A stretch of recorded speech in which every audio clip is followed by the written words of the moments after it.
स्वीकारतो. मी त्यांना सांगू इच्छितो की आता त्याच पतसंस्थेचं नाम वेगळं करून नामकरण, कारण आता त्याच्यामध्ये रिक्षा चालक मालक ते राहिले नाहीत. बरीच होता त्या संस्थेचे जे संचालक मंडळ आहे त्यांनी ठरवलेलं आहे की तिचं नाव बदलून आता इथं ती पतसंस्था आता चालू करणार आहेत ते. आणि मी ज्यावेळी चालू करायची असेल त्यावेळी तालुक्याचे जे आमदार आहेत त्यांना देखील निमंत्रण दिलं जाईल, याची देखील त्यांनी नोंद घ्यावी. बरं झालं त्याच्यातून चांगलं तरी काहीतरी उभं राहील. परंतु एवढं पुन्हा सांगतो की आजपर्यंत कोणाच्या 1 रुपयाला त्या संस्थेमध्ये धक्का लागला नाही. कारण ज्यावेळी त्यांची आमची ताटावून झाली ते राज्याचे सहकार मंत्री होते, त्यांनी आम्हाला घोडा लावून टाकला असता. परंतु आम्ही चुकीचं काही करत नाही हे त्यांना चांगलं माहिती, हे देखील मी सांगतो. तदनंतर त्यांनी मुरुम चोरीचा एक माझ्यावरती आरोप केला. मला त्यांना स्पष्टपणे सांगायचे, तुम्हाला देखील पत्रकार बांधवांना देखील ही गोष्ट माहीत असणं गरजेचं आहे. आता याच्यामध्ये 2016मध्ये प्रांत इथं कल्याण पांढरे म्हणून होते, त्यावेळी एक तक्रार माझ्या विरोधामध्ये करण्यात आली की आमची शेतजमिनी कुटुंबाची, म्हणजे आता आमचं कुटुंब मोठं आहे आणि काही विभक्त वेगवेगळ्या मळ्यामध्ये आम्ही राहतो.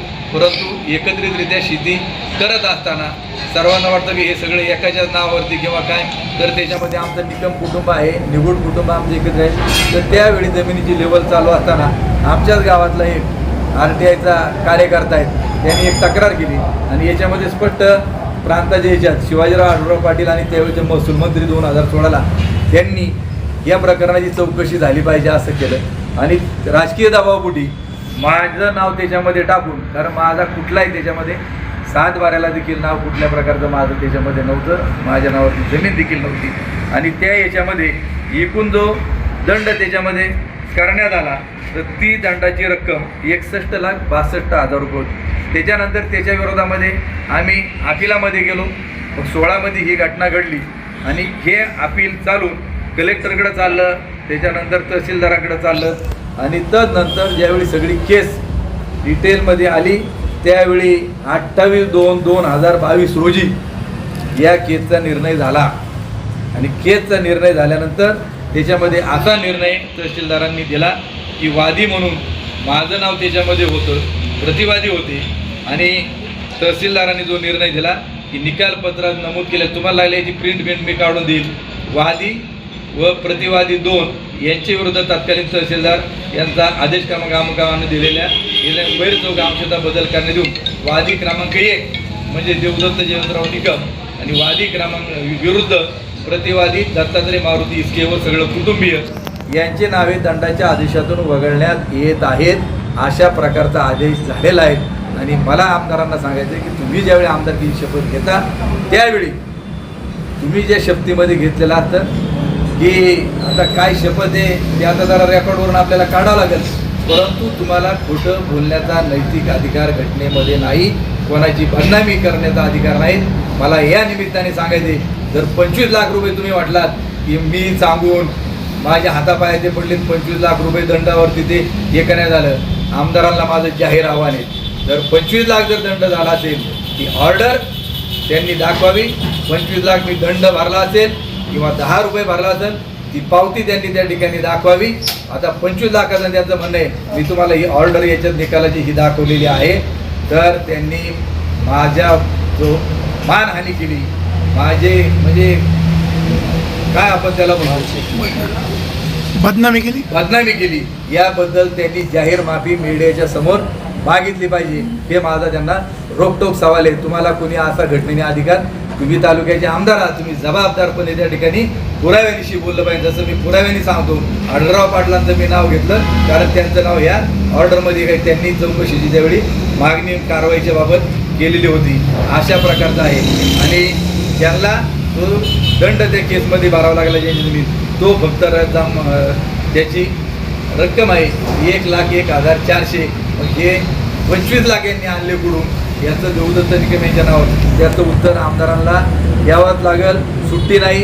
आता मी असं म्हणणार नाही तर मी त्यांच्या विरोधामध्ये आबरू नुकसानीचा दावा दाखल करत, ते खूप मोठे आहेत, मालदार आहेत, त्याच्यामुळे त्यांच्या विरोधामध्ये मी आर्थिक बाजूने टिकू शकत नाही. वकिलाची फी देणं, कोर्टात जाणं हे माझं काम नाही. पण जनतेच्या पुढं मी त्यांना उघडं केल्याशिवाय सोडणार नाही, हे देखील या निमित्ताने सांगतो. त्याचबरोबर त्यांचा पुढचा एक विषय होता की थापलिंग देवस्थानचा हिशोब देणार कधी. आमदार साहेब, आपलं कुलदैवत श्री क्षेत्र थापले गेले जोपर्यंत आपण एकत्र होतो तोपर्यंत देवदत्त निकम भुतल्या तांदळासारखा होता. पण मी पवारसाहेबांच्या सोबत राहिलो, तुमच्याबरोबर आलो नाही, तेव्हापासून माझी त्यांना खूप ॲलर्जी झालेली आहे. मी पुन्हा एक आपल्याला पुराव्यानिशी हे कागदपत्र दाखवतो की थापलिंग देवस्थानच्या संदर्भामध्ये भीमाशंकर कारखान्यामधून 50 लाख रुपये भागविकास निधीचे देण्याचा निर्णय झाला.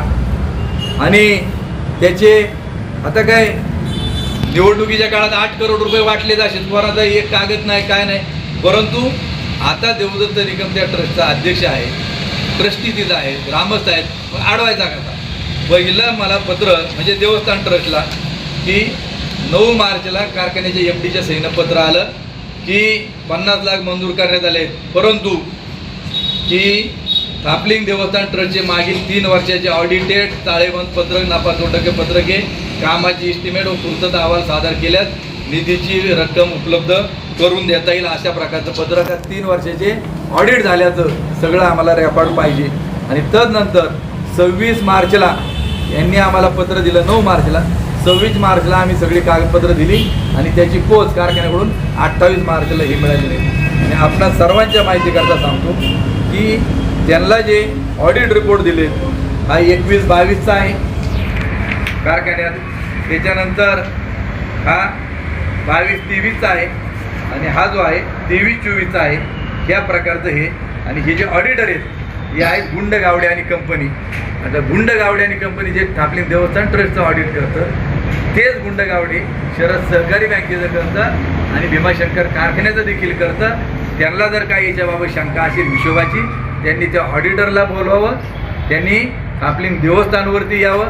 आम्ही सगळे ग्रामस्थ ट्रस्टी तिथं त्यांच्या प्रत्येक प्रश्नाचं उत्तर द्यायला बांधील जाऊन. तुमच्या माहितीकरता हा जो चेक आम्हाला 4 ऑगस्टला देण्यात आला 25 लाखाचा, त्याच्यात मॅनेजिंग डायरेक्टर म्हणून ते स्वतः वळसे पाटील त्यांची एक सही असते आणि कारखान्याचे चेअरमन तिघांचे साहेब त्यांनी सही करून हा 25 लाख रुपयाचा चेक जर दिलेला असेल तर मला त्यांना सवाल आहेत का तुम्हाला जर हिशोबात सगळा जर घोळ वाटतो तर तुम्ही हे पैसे खिशातले नाही दिले, कारखान्यातले तुम्ही 50 लाख रुपये दिले कसे, हे देखील मला सवाल विचारतो.